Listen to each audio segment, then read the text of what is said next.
photoshopped cucumber next to the person's mouth. YouTube is fucking dog shit with DMCA and these sorts of fucking restrictions. They will regularly use the vague nature of terms of service violations in an effort to clamp down on political messaging all the fucking time.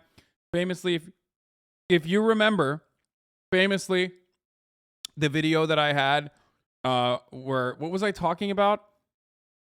Like, what the fuck was it? It was like, do gay people exist or something? Like, I did a YouTube video about Republicans. I did a YouTube video about like Republicans. Oh no, COVID. Was it COVID? It wasn't about. Was it about gay people? I don't know. Basically, it was one of those fucking YouTube videos where like, it was one of those fucking YouTube videos that was like straight up about, another. Yeah, dear conservatives, gay people exist. Okay, that's what it was. And immediately they were like, "Bam, blammo, you're done. We're just not going to let you fucking monetize that video." I was like, "That was bullshit." Who the video was about. That seems like a pretty drastic over-enforcement of the rule. If they really found it to be highly sexual, it should have just resulted in limited ads as opposed to a full strike on the channel. Like, I've eaten a banana in a video before, and now I'm starting to sweat. Like, what might happen to me? It just really felt like one of those moments that was a full-blown mistake, and we've seen it a million times in the past, where the YouTube bots controlled by Skynet malfunction and issue a strike at random by accident, and then it's overturned shortly thereafter. However, the appeal was rejected within, I believe, 30 minutes of the Ackman submitting it, a manual rejection, which means someone with a pulse supposedly looked at it and still said, "Yep, that shit's staying off the platform. We're putting the kibosh on it right now." So then it became a little bit fishier. Why? The reasoning just doesn't make any sense. It's not like he uploaded Mr. Hands or Two Girls, One Cup in his video. It's a tiny, tiny, tiny piece of an hour-long video that had something that is slightly sexual and by all definitions pretty inoffensive. Almost no one's gonna look at that and be like, "Holy shit, cover your eyes. Oh my lord, he's going too hard. He's going hog wild out there." It's just not the most sexually explicit thing in the world. Even if they're going full Weenie Hut Jr. mode here, it's still pretty tame by those definitions. Like, it just didn't make any sense. I also think this highlights another shortcoming YouTube's had since the beginning of time, where if a single minuscule piece of a video is a problem, they strike the whole video. They take the whole thing down instead of just letting you yourself remove that piece, that insignificant little piece, that 2 or 3 second little problem zit. Why not just let the creator pop it? YouTube has a built-in editor where you can take things out. So why not just alert the channel like, "Hey, the video's fine, but there's this one part that's a problem. If you want to keep it in, it's going to get age restricted or you're going to get a strike, but you can take it out and nothing will happen. We're letting you know you have 1 week to take it out." Every single channel would elect to take it out. Like in Ackman's case, if they just told him the cucumber Photoshop thing is a problem, I'm certain he would have used the editor to just take it out of the video. Problem solved, and then there's no issue. And that saves YouTube a lot of trouble as well, because that completely avoids the ensuing shitstorm. Why not just let us use the editor to take out the problem?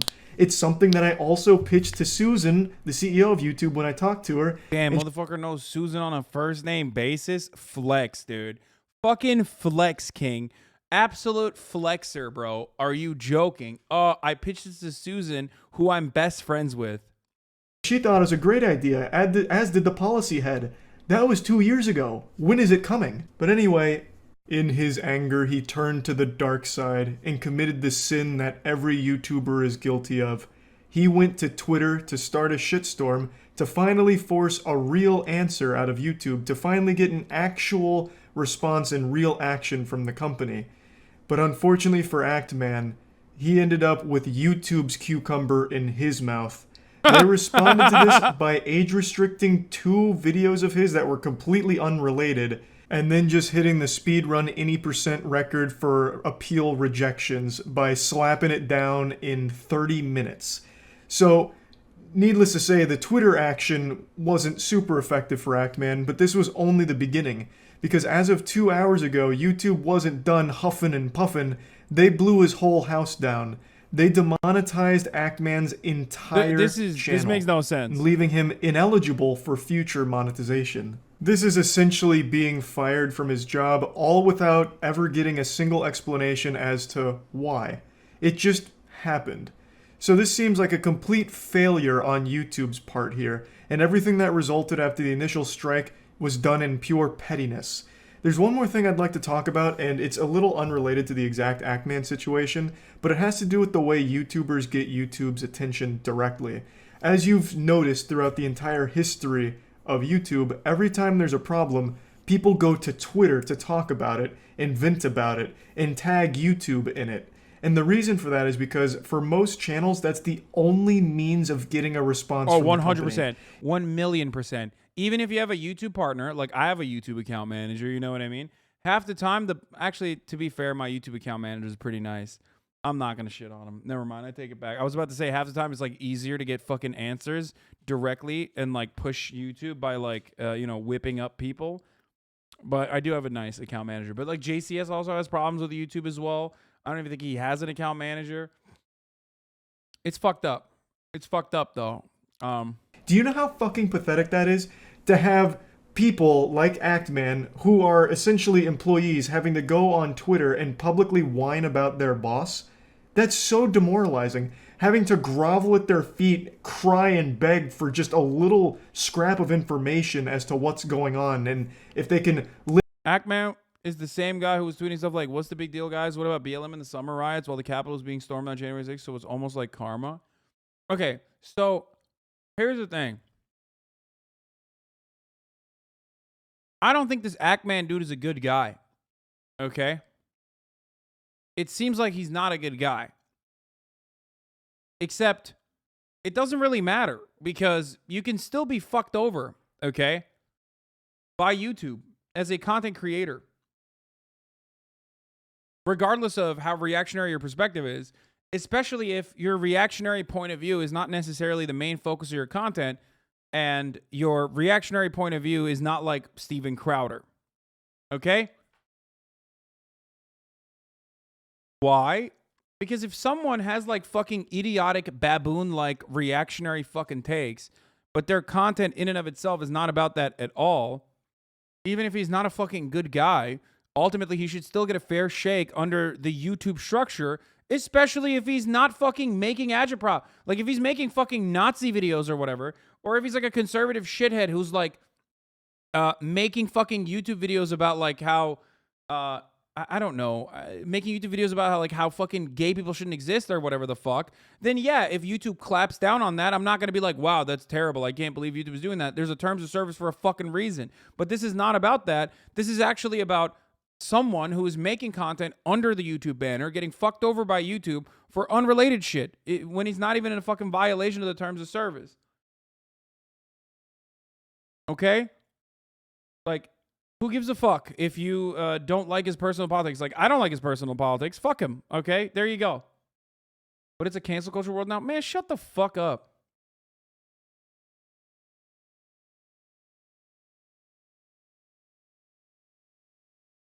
Got demonetized for attacking an anti-LGBT user, a YouTuber who abused the copyright system. Yeah, also, I was going to say, like, literally, like, Quantum TV has said worse shit, it seems like. About the LGBT community anyway. So it's like a situation where you got a fucking dickhead and like a way worse dickhead fighting against one another. And the way worse dickhead is also doing like additional bad shit. You know what I mean? So what do you want?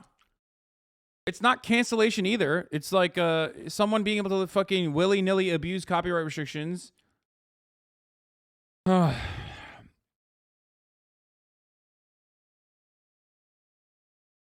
I don't know. You are so wrong on this. Once you're bad, you deserve everything bad like Ethan when he called for the top of the hour. But whatever you want to read it, fuck you, dude. You just fucking put a bomb in my top of the hour ad break plans, okay? That's what you did. You like that?